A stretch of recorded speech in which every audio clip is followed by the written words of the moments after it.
ప్రభునందు ప్రియమైన సహోదరి సహోదరులకు, సాలేం సంఘ విశ్వాసులకు, క్రైస్తవ సహోదరి సహోదరులకు, ఈ లైవ్ కార్యక్రమాన్ని వీక్షిస్తూ ఉన్న దేవుని బిడ్డలైన వారు అందరికీ కూడా ప్రభు అయిన యేసుక్రీస్తు నామములో మీ అందరికీ కూడా వందనాలు తెలియజేస్తున్నాను.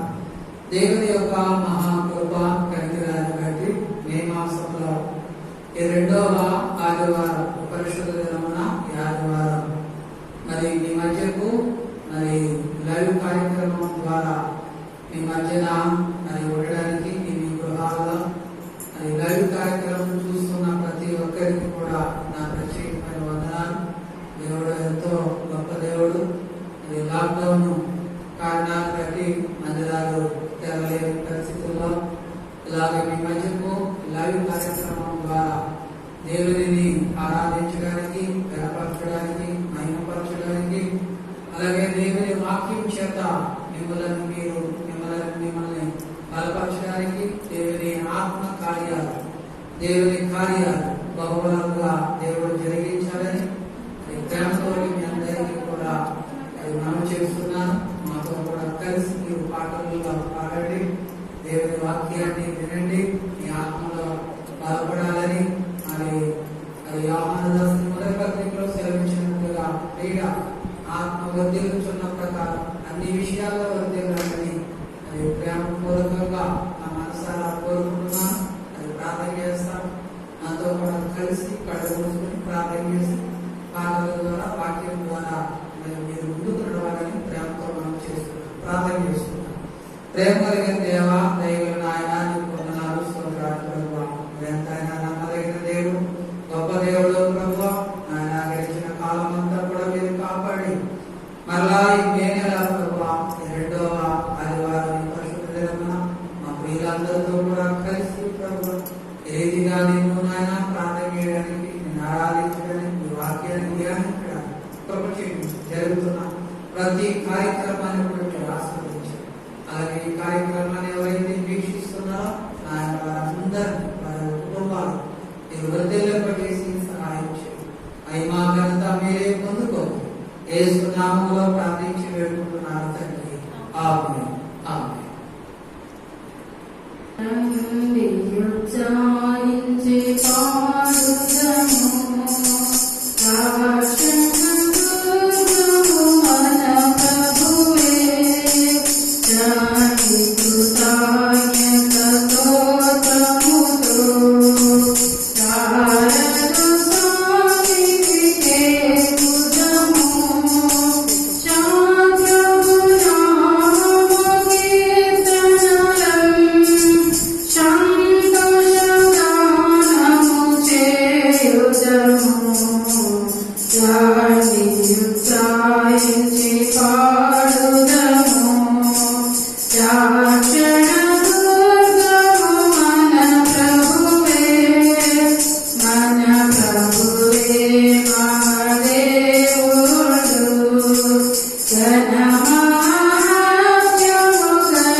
Even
ప్రభునందు ప్రియమైన సంఘ విశ్వాసులకు లైవ్ కార్యక్రమాన్ని వీక్షిస్తున్న దేవుని బిడ్డలైన వారందరికీ కూడా ప్రభు పేరిట వందనాలు తెలియజేస్తున్నారు. మరి ఆదివారం పూట మరి మనమందరం కూడా పాటల ద్వారా ప్రభువును స్తుతించి మహిమపరిచి ఉన్నాం. ఈ సమయంలో దేవుని వాక్యాన్ని కొద్ది నిమిషాలు దేవుని వాక్య భాగాన్ని విందాం. దయచేసి ఎవరు కూడా అటు ఇటు తిరగకుండా ఈ బైబిల్ ఒక దగ్గర పెట్టుకుని దేవుని వాక్యాన్ని వినాలని ప్రేమతో మీ అందరికీ కూడా మనం చేస్తున్నాను. ఈరోజు పత్రికల భాగంలో నుంచి అపోస్తుడైన పౌలు గారు కొరింథీయులకు రాసిన మొదటి పత్రిక 16వ అధ్యాయం 13వ వచనం 14వ వచనం 2 వచనాల్లో ఉన్న దైవ వాక్యాన్ని చదువుతున్నాను. మీరందరూ కూడా జాగ్రత్తగా నాతో కూడా కలిసి చదివి వాక్యాన్ని వినాలని ప్రేమతోటి మీకు మనవి చేస్తున్నాను. కొరింథీయులకు రాసిన మొదటి పత్రిక 16వ అధ్యాయం 13వ వచనం 14వ వచనాన్ని వాక్యాన్ని చదువుతున్నాను. మెలకువగా ఉండి విశ్వాసమందు నిలకడగా ఉండి పౌరుషం గలవారై ఉండి బలవంతులై ఉండి మీరు చేయు కార్యములన్నీ ప్రేమతో చేయుడి అనే వాక్య భాగంలో కొరింథీ సంఘాన్ని ఉద్దేశించి సంఘానికి అపోస్తుడైన పౌలు గారు ఈ మాటలను రాస్తూ ఉన్నారు. ఎందుకంటే సంఘంలో అనేక మంది ఉంటారు. ధనికులు ఉంటారు, పేదలు ఉంటారు, విద్యావంతులు ఉంటారు, విద్యలేని ఉంటారు, అలాగే సామాన్యులు ఉంటారు, పేదలు ఉంటారు, అనారోగ్యం కలిగిన వారు ఉంటారు, ఆరోగ్యవంతులు కలిగిన వాళ్ళు ఉంటారు, యవనస్తులు ఉంటారు, చిన్నలు ఉంటారు, పెద్దలు ఉంటారు, స్త్రీలు ఉంటారు, పురుషులు ఉంటారు. సంఘంగా రకరకాలైన వారు ఉంటారు. కనుక వాళ్ళందరినీ కూడా ఆత్మీయతలో బలపరచాలనే ఉద్దేశంతో పౌలు చెరసాలలో ఉండి మరి ఆయన ఈ పత్రికలను సంఘాన్ని బలపరచాలనే ఉద్దేశంతో ఈ పత్రికలను రాస్తున్నారు. మరి ఆ దినాన పౌలు గారు సెలవించిన ఈ పత్రికల్లో ఉన్న మాటలు ఈ రోజున సంఘాలలో నివసిస్తూ ఉన్న యవనస్తులు, పెద్దలు, అలాగే స్త్రీలు అందరూ కూడా నేర్చుకోవలసిన ఆత్మీయమైన శిక్షలు ఎన్నో ఉన్నాయి.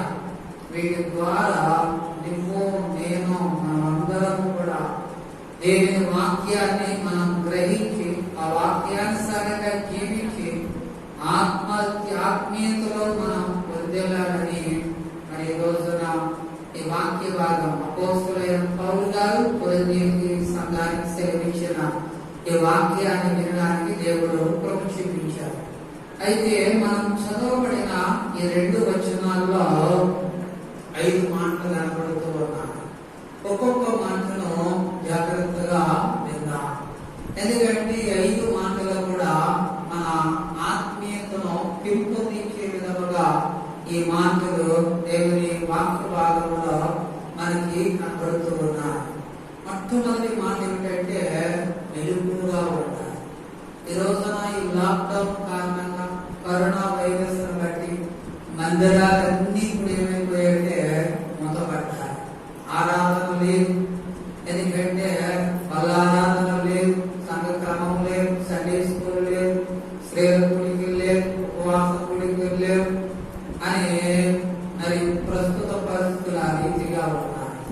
కానీ మన ఇంట మన గృహాల్లో మన ఆత్మీయతలు ఎలా ఉండాలంటే వెలుగుగా ఉండాలి. పరిస్థితులు ఎలా ఉన్నా, ఎన్ని మార్పులు వచ్చినా, ఏ రీతిగా చట్టాలు వచ్చినా, ఎలా ఉన్నప్పటికీ కూడా మన ఆత్మీయతను పెంపొందించుకోవాలి. మన దినము కూడా మన ఆత్మీయతను పెంపొందించుకోవాలంటే మెలుగుగా ఉండాలి, మెలుగుగా ఉండాలి.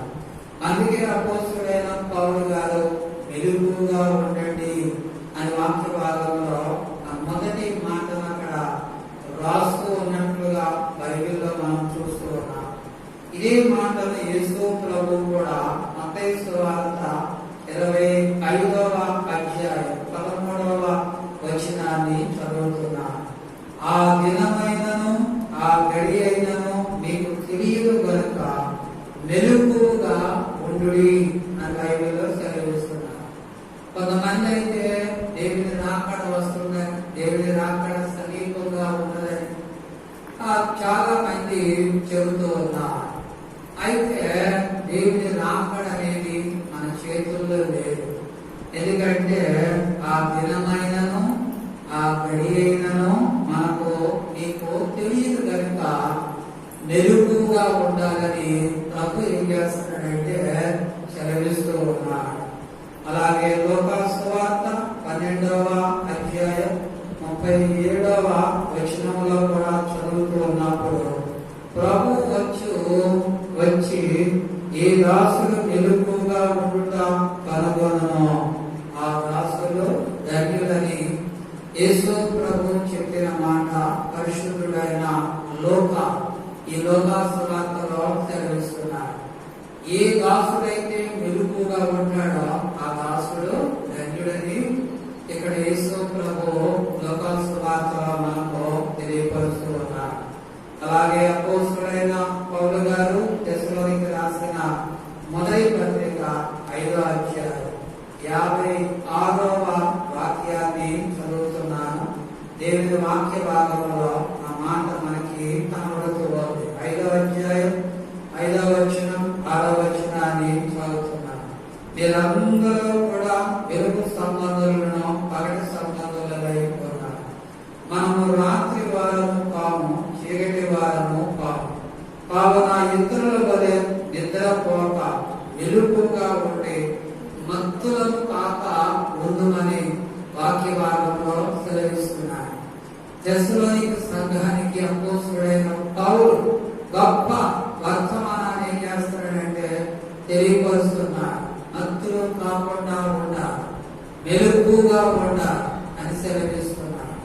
ఈ రోజున ఆరాధన లేదని, ఆయా కుడికులు లేవని, గృహ కుడికులు లేవని ఎవరు కూడా మత్తులుగా ఉండకూడదు.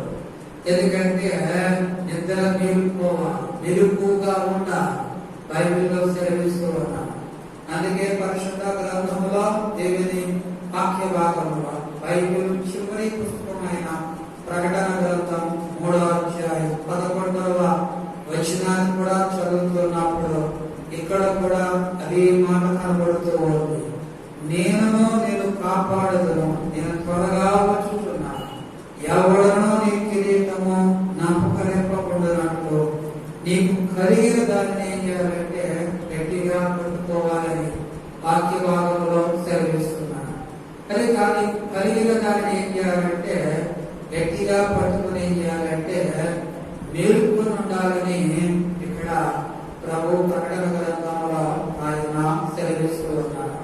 అదే ప్రకటన గ్రంథం 16వ అధ్యాయం 15వ వచనాన్ని చదువుతున్నాను.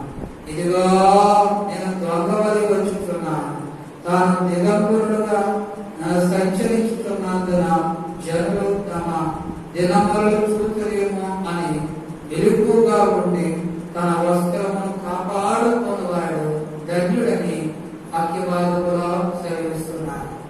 కనుక ఎవరి మట్టుకు వాళ్ళే మన రక్షణ వస్త్రాన్ని కాపాడుకోవడానికి మనం మెలకువగా ఉండాలని వాక్యవాదంలో సెలవిస్తున్నారు. ఈరోజు క్రైస్తవ జీవితంలో మన ఆత్మీయతలో మనం పెంపొందాలంటే మెలకువ అనేది చాలా అవసరం. అలాగే మత్తయి సువార్త 25వ అధ్యాయంలో 10 మంది కన్యకులు కనపడుతున్నారు. బుద్ధి గల కన్యకులు మేలుకొనున్నారు, బుద్ధి లేని కన్యకులు నిద్రపోయారు, మత్తులుగా ఉన్నారు. పెళ్లి కుమారుడు రానే వచ్చాడు. మేలుకొని ఉన్న కన్యకలందరూ కూడా పెళ్లి కుమారుడు స్వరం వినంటనే లోపలికి వెళ్ళారు. పెళ్లి కుమారుని ఎదుర్కొన్నట్లుగా మనం చూస్తున్నాం. కనుక ఈ రోజున మేలుకొని ఉండడం ఎంతో మంచిదని ప్రభు పేరిట మనం చేస్తున్నాం. రెండవది మనం చదువుకున్నాం కొరింథీయులకు రాసిన మొదటి పత్రిక 16వ అధ్యాయం 13వ వచనం 14వ వచనాన్ని చదువుతున్నప్పుడు రెండో మాట అక్కడ కనపడుతుంది. విశ్వాసం అంతా ఎలా ఉండాలంటే నిలకడగా ఉండాలని వాక్య భాగంలో సెలవిస్తున్నారు. విశ్వాసం అందులో నిలకడగా ఉండాలి. అడ్డు అంటే కుడికి గాని ఎడమికి గాని తొలగిపోకుండా ఎవరి విశ్వాసాన్ని ఏం చేసుకోవాలంటే కాపాడుకోవాలి, నిలకడగా ఉండాలి. బైబిల్లో సెలవిస్తున్నాం. కొరింథీయులకు రాసిన మొదటి పత్రిక 15వ అధ్యాయం 58వ వచనాన్ని చదువుతున్నాను. కాగా నా ప్రియ సహోదరులారా, మీ ప్రయాసము ప్రభువునందు వ్యర్థము కాదని ఎరిగి స్థిరులను కదలని వారిని ప్రభు కార్యాభివృద్ధినందు ఎప్పటికీ ఆసక్తులై ఉండుడని వాక్యవాదంలో సెలవిస్తున్నారు. విశ్వాసం ఎలా ఉండాలంటే స్థిరముగా ఉండాలి. దేవుని వాక్య భాగంలో ప్రభువునందు వ్యర్థము కాదని ఎరిగి స్థిరులను కదలని వారుగా ప్రభు కార్యాభివృద్ధి నందు ఎప్పటికీ ఆసక్తులై ఉండడని వాక్య భాగంలో పౌలు గారు దేవుని వాక్యంలో సంఘానికి కొరింథీ సంఘానికి తెలియపరుస్తూ ఉన్నారు. గలతీయులకు రాసిన పత్రిక 5వ అధ్యాయం మొదటి వచనాన్ని చదువుతున్నప్పుడు దేవుని వాక్య భాగంలో ఇక్కడ కూడా చక్కటి మాట బైబిల్లో మనకి కనపడుతూ ఉంది. గలతీయులకు రాసిన పత్రిక 5వ అధ్యాయం మొదటి వచనం, ఈ స్వతంత్రము అనుగ్రహించి క్రీస్తు మనలను స్వతంత్రులుగా చేసుకున్నారు. కాబట్టి మీరు స్థిరముగా నిలిచి మరలా దాస్యం అనే కాడి క్రిందకు చిక్కుకొనబడి అని బైబిల్లో సెలవిస్తున్నారు. ఒకసారి మనం స్వతంత్రులుగా అంటే పాపం అనే దాస్యం నుంచి విడిపిబడి క్రీస్తు యేసునందు మనం స్వతంత్రులుగా తీర్చబడ్డాము. కనుక మనము స్థిరముగా నిలిచి దాస్యం అనే కాడి కిందకు చిక్కుకొనకూడదని పౌలు గారు సెలవిస్తున్నారు.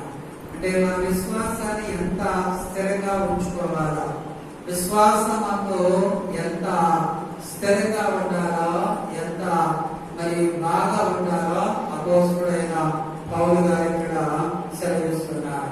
అపోస్తుడైన పౌలు గారు ఫిలిప్పీయులకు రాసిన పత్రిక 4వ అధ్యాయం 10వ వచనాన్ని చదువుతున్నారు. ఇక్కడ కూడా చక్కటి మాట బైబిల్లో కనపడుతుంది. కావున నేను అపేక్షించు నా ప్రియ సహోదరులారా, నా ఆనందము, నా కిరీటమై ఉన్న నా ప్రియులారా, ఇట్లు ప్రభువునందు స్థిరులై ఉండుడని వాక్య భాగంలో సెలవిస్తున్నారు. ప్రభువునందు మనం ఎలా ఉండాలంటే స్థిరులై ఉండాలి, స్థిరంగా ఉండాలి. విశ్వాసాన్ని మనం ఏం చేసుకోవాలంటే తిమోతికి రాసిన పత్రికలో చెప్తున్నారు, నా విశ్వాసాన్ని కాపాడుకున్నాను, ఇక మీదట నా కొరకు నీతి కిరీటం ఉంచబడి ఉన్నదని పౌలు గారు సెలవిస్తున్నారు. ఆది కాలంలో అబ్రహాము దేవుని ఏం చేశాడంటే విశ్వాసాన్ని స్థిరంగా ఉంచాడు. తన ఒకగాని కుమారుడు ఇస్సాకు బలిగా అర్పించమన్నప్పుడు అబ్రహాము యొక్క విశ్వాసం ఎలా ఉందంటే స్థిరంగా ఉంది. ఆది కాలంలో నోవహు జీవితంలో కూడా సెలవిస్తున్నప్పుడు, ఎందుకంటే జలప్రళయం వస్తుందని దేవుడు చెప్పినప్పుడు, లోకమంతా హేళన చేసినప్పుడు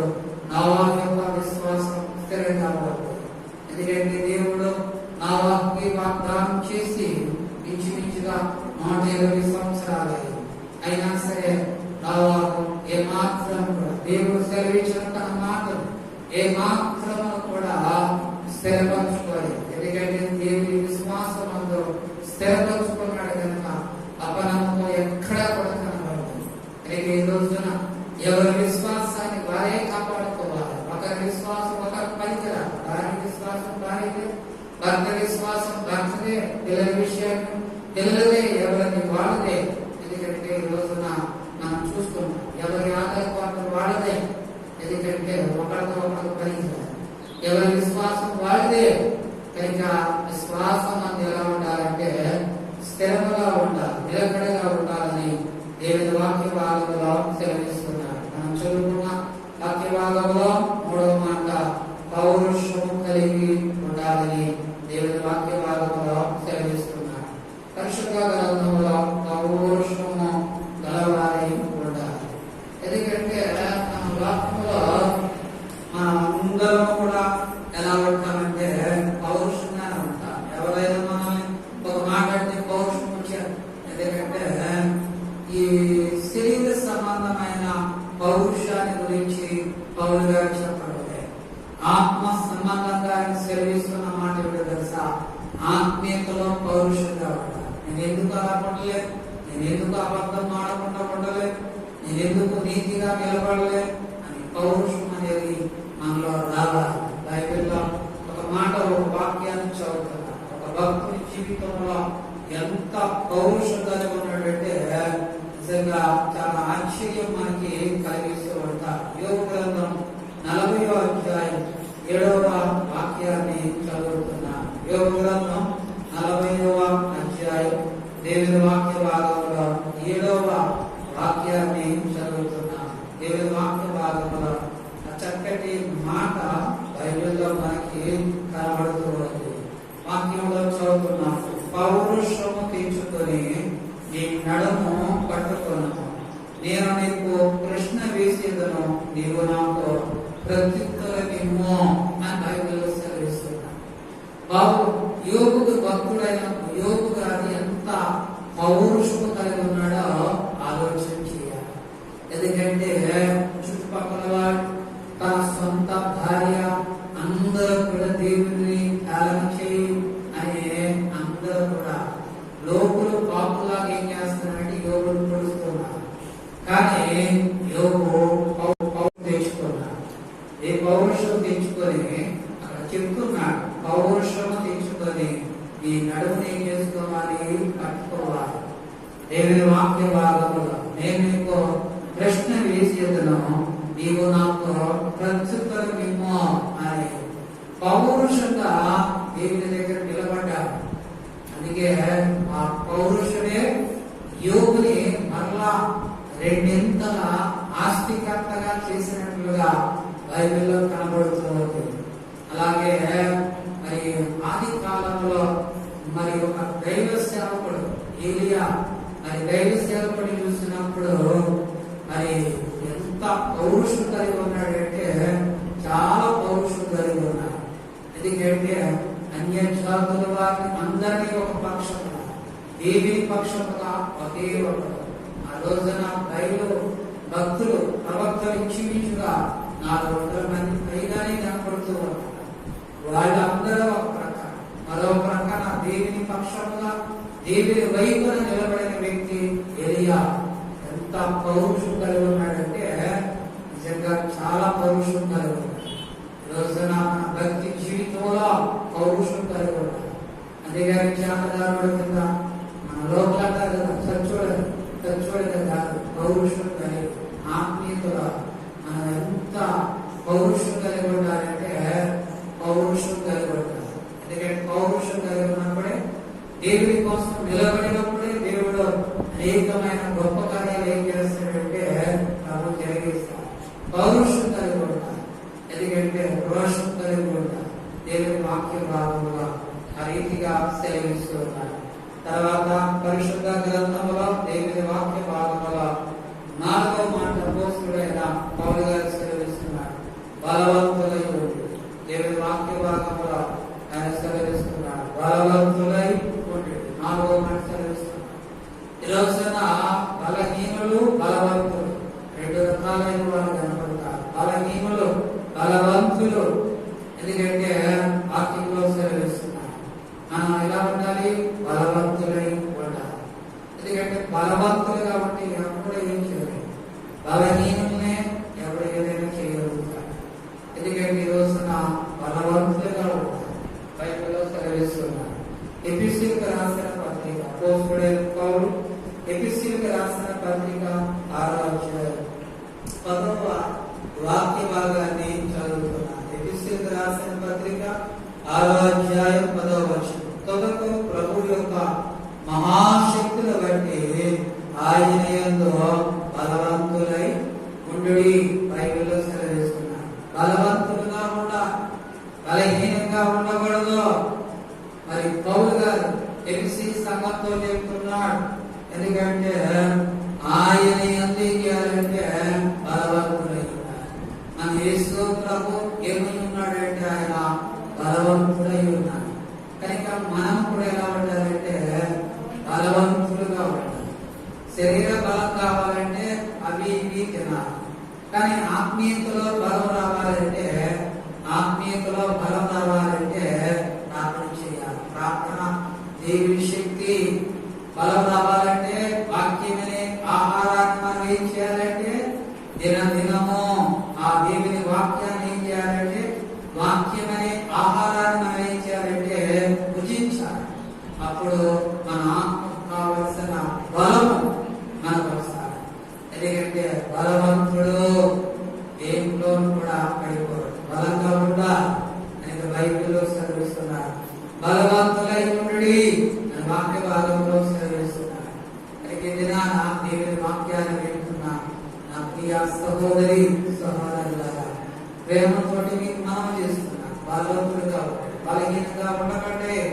ఎందుకంటే బలహీనులు ఏది పనికిరాదు, ఏది చేయలేదు. బలవంతులుగా ఉంటే ఏది కావాలంటే అది మనం చేయగలుగుతాం. కనుక బలవంతులుగా ఉండాలని ప్రేమతోటి మీకు మనం చేస్తున్నాను. అలాగే మనం చదువుకున్న వాక్య భాగంలో కొరింథీయులకు రాసిన మొదటి పత్రిక 16వ అధ్యాయం 5వ మాట చెబుతున్నాడు. మీరు చేయు కార్యములన్నీ కూడా ప్రేమతో చేయుడి. బైబిల్లో సెలవిస్తున్నాడు. ప్రేమ ఎందుకంటే అన్ని విషయాల్లో కన్నా గొప్పది ఏమిటంటే ప్రేమే. ఈ రోజున యావత్ ప్రపంచము కూడా ప్రభువైన యేసుక్రీస్తు అని దేవుడని తెలుసుకోవడానికి కారణం ఏంటో తెలుసా? ఆయనలో ఉన్నది ప్రేమ. ఎందుకంటే ఆయన చివరి క్షణంలో కూడా సులువు మ్రాణం మీద వేలాడుతున్నప్పుడు తండ్రి మీరేమి చేస్తున్నారు మీరు ఎరుగురు కనుక మీరు దయతో క్షమించు. ఎంత ప్రేమ కలిగిన మాట!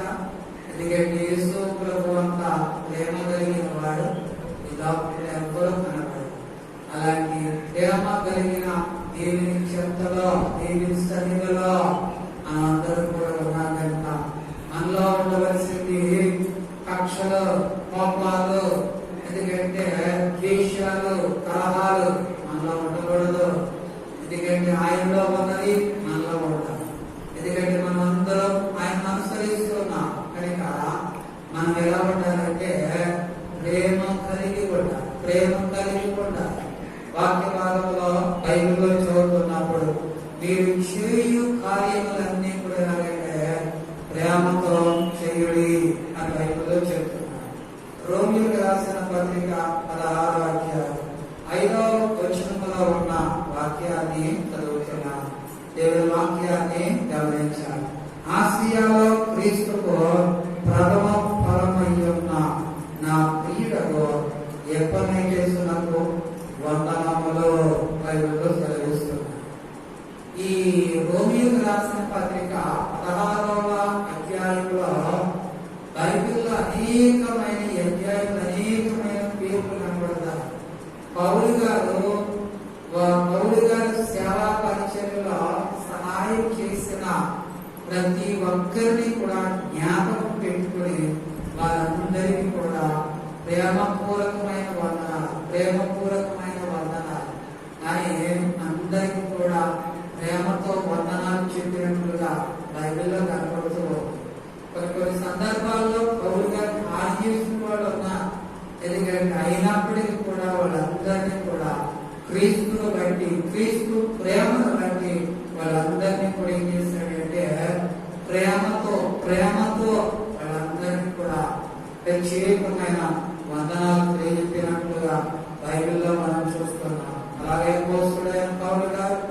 కొరింథీయులకు రాసిన మొదటి పత్రిక 6వ అధ్యాయం 16వ వాక్యాన్ని చదువుతున్నా.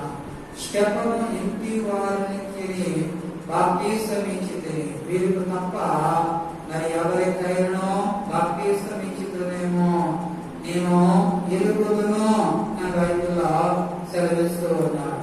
కనుక దేవుని వాక్య భాగంలో పౌలు గారు ఎందుకంటే స్టెఫను చంపడం విషయంలో పౌలు గారి పాత్ర ఎంతో ఉంది. స్టెఫను చంపడానికి కారణం పౌలే.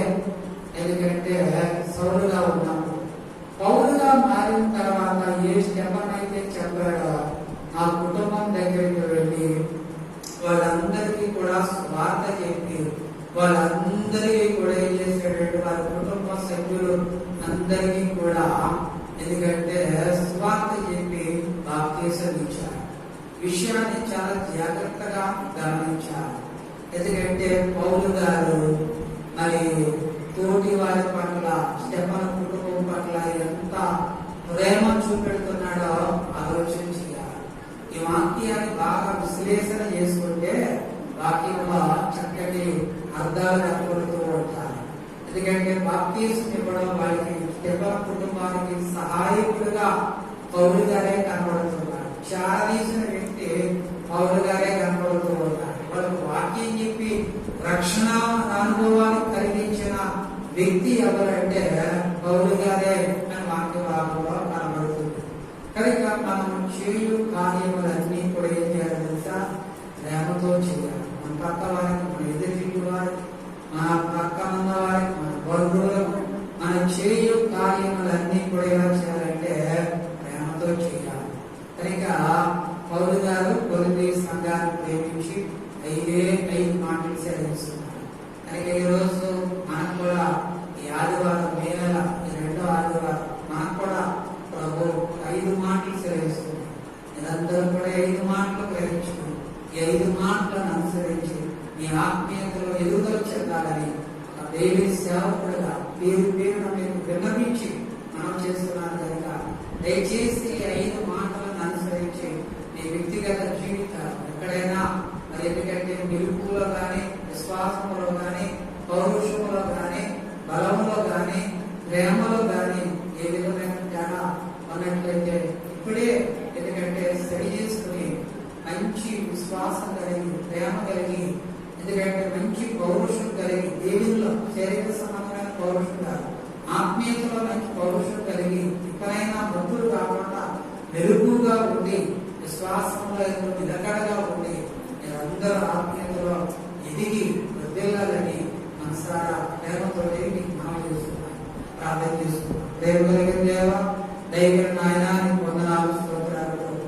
ఈ వాక్యాన్ని విన్నా మా ప్రియ బిడ్డలందరి పట్ల నీకు క్షమించి సహాయం చేయండి. వాక్యాన్ని వారు నెరవేర్చుకుని ఆత్మీయమైన మీరు పొందుకోవడానికి సహాయం చేయండి, బలపరచండి.